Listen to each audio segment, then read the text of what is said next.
Olá, como vai? Que Deus abençoe poderosamente sua vida. Que você tenha uma experiência profunda com Deus a cada dia, sendo direcionado para o seu grande propósito, o propósito do drama da redenção. Queria ler um texto para compartilharmos algumas ideias sobre o Espírito Santo. Está em Atos capítulo 1. No evento, na tela hermenêutica, que é exatamente a ascensão de Jesus Cristo. E a sua orientação, assim, por assim dizer, do ponto de vista de ministério humano, para os seus discípulos. Contudo, recebereis poder quando o Espírito Santo descer sobre vós. Sereis minhas testemunhas, tanto em Jerusalém como em toda a Judéia, Samaria e até os confins do mundo. Nós temos vivido hoje uma época que aparentemente podemos dizer que é a época do Espírito. Por que isso? Porque nós vemos o falar, o discurso sobre a pessoa e a obra do Espírito Santo sendo feito de modo muito intenso. Todo mundo fala sobre o Espírito Santo, todo mundo fala sobre o Espírito Santo. Temas como dons, carismas, batismo com o Espírito Santo, são muito atuais e existem muitas discussões sobre o sentido hermenêutico de algumas questões, sobre a continuidade ou cessamento de, por exemplo, dos carismas, e aí vai. Entretanto, apesar de toda esta afluência do tema Espírito Santo, talvez nós tenhamos uma capacidade não tão eficiente, mas profunda de compreender isso. De compreender o que significa estas atuações do Espírito Santo, qual é a função do batismo, né? As pessoas acabam dividindo isso de modo muito dicotômico. Batismo é para isso, ou para aquilo outro. Ou seja, ou o batismo é parte da conversão, faz com que o novo nascimento seja real, é parte disso, ou então não é apenas um revestimento de poder. Então, essas visões cartesianas, elas acabam, de certa maneira, redirecionando e de maneira eficiente, impedindo uma compreensão profunda e necessária da atuação do Espírito Santo no nosso meio. Evidentemente que o papel do Espírito Santo não pode ser diminuído, dirimido, não pode haver um desconhecimento, um processo de total indiferença ao Espírito Santo, porque ele é o agente da redenção. Você entendeu isso? Eu já falei até em outros vídeos sobre isso, sobre o papel executivo do Espírito Santo. É ele o executor. Tudo o que tornou-se possível do ponto de vista de realidade existencial e histórica e temporal na encarnação do Verbo e a conclusão de seu ministério medianeiro, messiânico, mediador, só torna-se realidade para nós, os consequentes dessa realidade, a partir da pessoa do Espírito Santo. Então, é evidentemente que ele não pode ser colocado em uma condição de indiferença.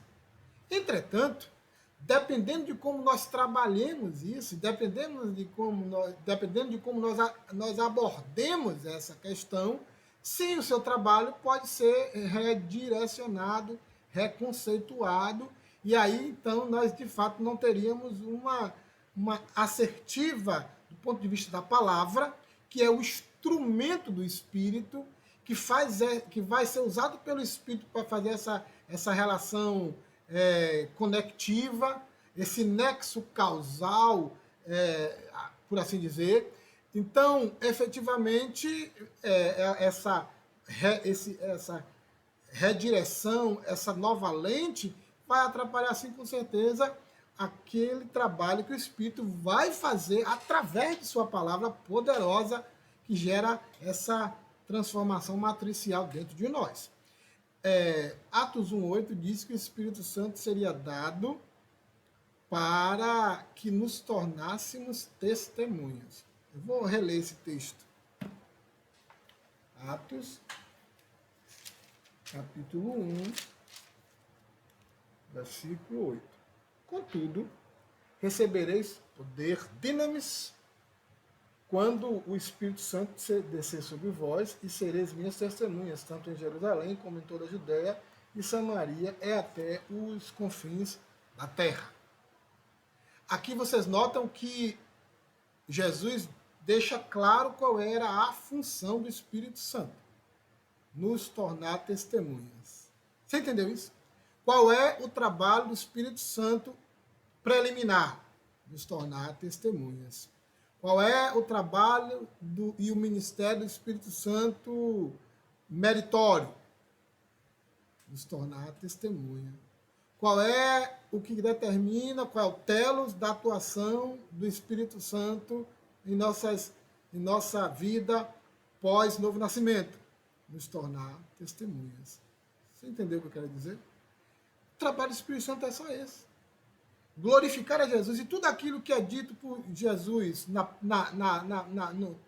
lente da teologia joanina sobre o Espírito Santo, ali sobretudo no capítulo 14, capítulo 16, capítulo 12, tem a ver com tornar-nos testemunhas. O Espírito Santo faz isso como? O batismo do Espírito Santo vai funcionar nisso como?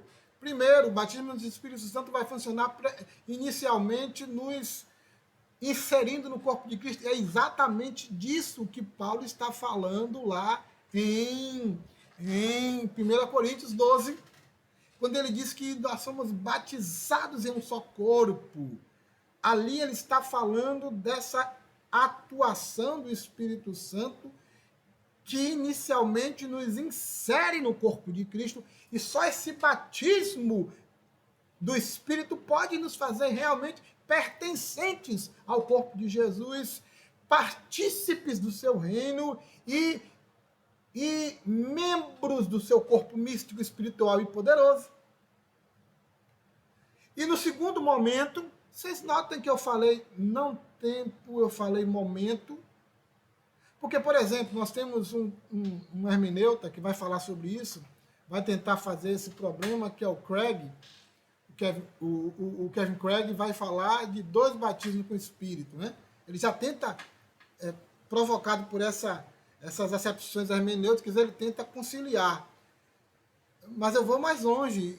Na verdade, eu não entendo que são 2 batismos. É um único batismo com 2 momentos. Então, essa discussão toda que se tem é para conversão, ou regeneração, ou é para revestimento, para mim elas são incipientes.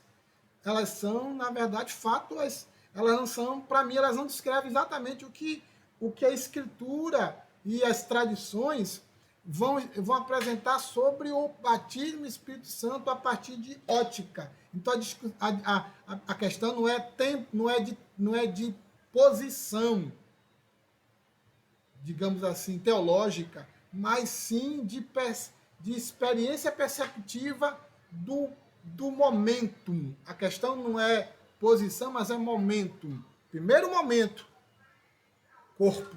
Segundo momento, revestimento. Aí você consegue entender o batismo do Espírito Santo na tradição paulina e na tradição lucana.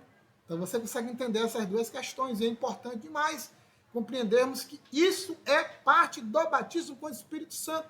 Isso é função do Espírito Santo, é atuação do Espírito Santo, te fazer testemunha